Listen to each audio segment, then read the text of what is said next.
النهارده ماتش الزمالك ودريمز، بس عليا النعمه ما خايف غير منك انت.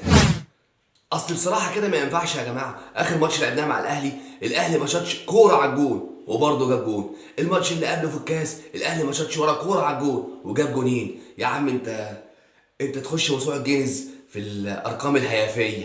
يلا بقى نبدا الحلقه. السلام عليكم ورحمه الله وبركاته. مبدئيا كده صلي على النبي، اشترك في القناه، فعل الجرس وتفائل.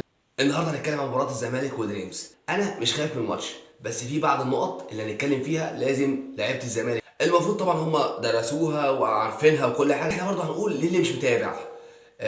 دريمز فريق متوسط، عامل مثلا زي فريق الاتحاد هنا في مصر، وفريق كويس وبيلعب كوره ومنه كويسين وخطوطه كويسه.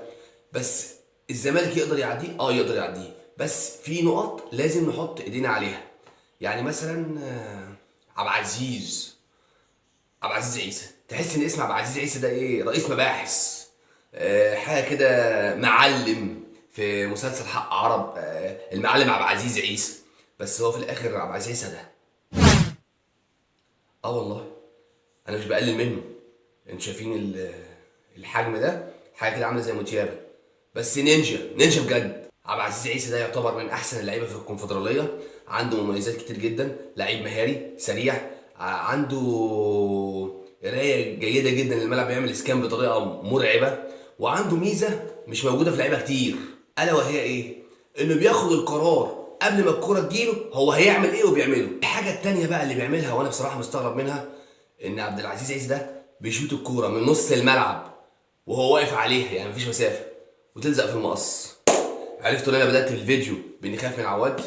يا جدعان حاجه رهيبه. يعني اقول لك على حاجه، انا شفت له فيديوهات امبارح، اقسم بالله بعد ما حط الكوره اقول ايه، طب احلف والنعمه انت اللي شطها. يا جدعان قد كده اهو، بيشوط الكوره وهو يعني واقف عليها، مش من نص الملعب، بتلزق في المقص، ومش مره ولا اتنين ولا تلاته. فبصراحه بطني ركبت وقلت اعمل لكم الفيديو دوت، عشان انا خايف من عواد، خايف من عواد اللي ما بتشطش عليه اصلا كور وبتخش فينا جواه، ما بالك اللي بيشوط. فلاعيبه نادي الزمالك وبالذات النص بقى، النص النهارده هتكلم عليه في النص كتير.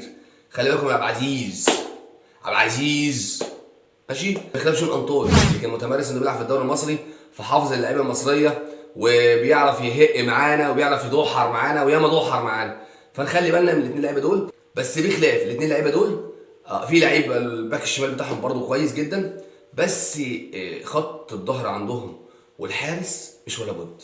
بس انا قلت اعمل لكم فيديو سريع كده نتكلم فيه على عبد العزيز وجون انطوي، لان انا خايف من عبد العزيز. خلي بالكم من اسم عبد العزيز ده كويس قوي.